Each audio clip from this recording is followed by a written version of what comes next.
കോഴിക്കോട് താമരശ്ശേരിയിൽ പ്ലാസ്റ്റിക് മാലിന്യ സംസ്കരണ ഫാക്ടറിയിൽ വൻ തീപിടുത്തം. താമരശ്ശേരിക്ക് സമീപം എലോക്കരയിലുള്ള പ്ലാസ്റ്റിക് മാലിന്യ സംസ്കരണ പ്ലാന്റിനാണ് അർദ്ധരാത്രിക്ക് ശേഷം തീപിടിച്ചത്. ഇന്ന് പുലർച്ചെ 3:30ഓടെയായിരുന്നു സംഭവം. തീപിടുത്തത്തിൽ ആർക്കും പരിക്കില്ല.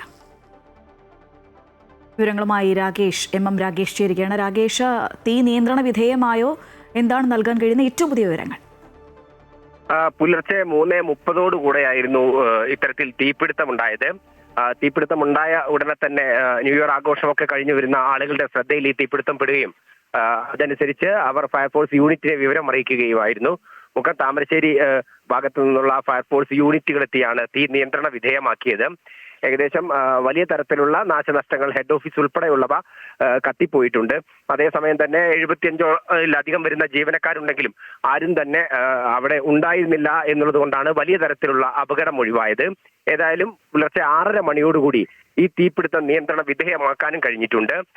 പൊതുജനങ്ങളും ഒപ്പം തന്നെ ഫയർഫോഴ്സും എല്ലാം തക്ക സമയത്ത് ഇടപെട്ടത് കൊണ്ടാണ് വലിയ തരത്തിലുള്ള അത്യാഹിതത്തിലേക്ക് കാര്യങ്ങൾ നീങ്ങാതിരുന്നത്. ഏതായാലും ഇപ്പോൾ തീ നിയന്ത്രണ വിധേയമായിട്ടുണ്ട്. ശരി രാകേഷ്. കോഴിക്കോട് താമരശ്ശേരിയിൽ പ്ലാസ്റ്റിക് മാലിന്യ സംസ്കരണ ഫാക്ടറിയിൽ വലിയ തീപിടുത്തമാണ് ഉണ്ടായത്. പക്ഷേ ആർക്കും അപകടം സംഭവിച്ചിട്ടില്ല, പരിക്കൊന്നും പറ്റിയിട്ടില്ല എന്നത് ആശ്വാസം നൽകുന്ന വാർത്ത തന്നെയാണ്. വിവരങ്ങളുമായി ഒപ്പം ചേരുകയായിരുന്നു രാകേഷ്.